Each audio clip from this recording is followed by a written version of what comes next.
Okay, you guys, at 2 p.m. Eastern, we have another phenomenal matchup on the ice. I'm Jo of SportsGrid. It's time for a Pocket Cup of Joe.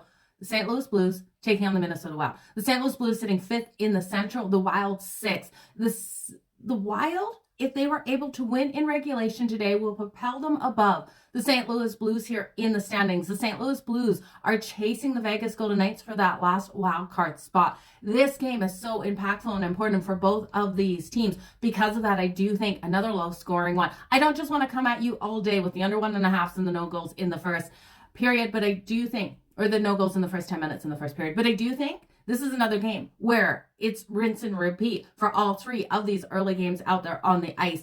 I'm looking at this one with the opportunity of going to overtime. That's coming in at plus 340. Now, the St. Louis Blues have been playing phenomenal hockey. They're off the win Thursday versus the Ottawa Senators. They are 5-1 in their last 6 games. The Wild come in here off that loss to the Kings, 6-0, getting shut out by them. Marc-Andre Fleury was yanked, and he was yanked after allowing 5 goals and 16 shots on his net. Terrible performance. He absolutely needs a bounce back. Now, looking at Marc-Andre Fleury, he's expected here, and Binnington expected for the St. Louis Blues. Still no confirmations, which I hate because I wanted to give you goalie props. I do think this is a game where both of these goaltenders have been strong versus each other's teams, that I do think we can see that low-scoring game. Now, Binnington, 9-4-1.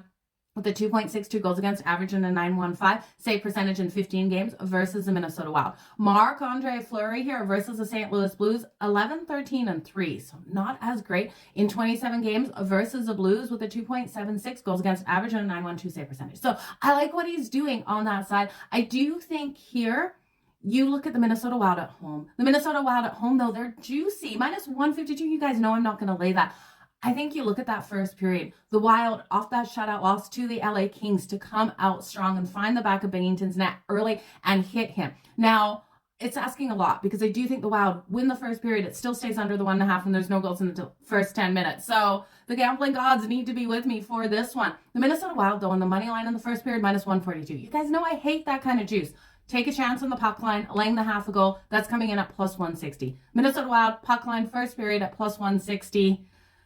Let's go, you guys. This game, with the chance of going to overtime plus 340, fingers crossed it's a moneymaker. All the best in all of your bets. We'll go live for our Pocket with Joe here at 3 p.m. Eastern, so make sure you join me.